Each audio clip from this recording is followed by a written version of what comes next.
Kebakaran yang terjadi di gedung ruang Baintelkam Mabes Polri diduga kuat oleh pengacara Brigadir Yosua Kamarudin Simanjuntak.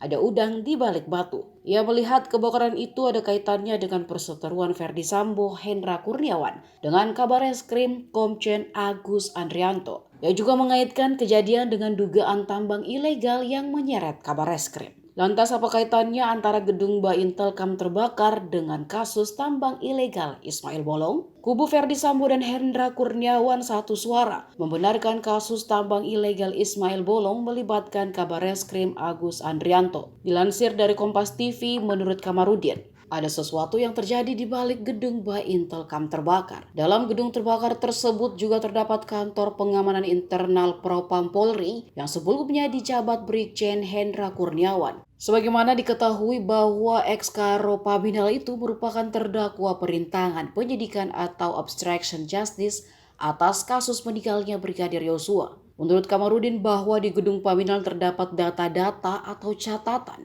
anggota polisi yang bermasalah, data atau dosa-dosa daripada aparatur kepolisian, karena posisi Hendra dan Sambo sebelumnya adalah polisi.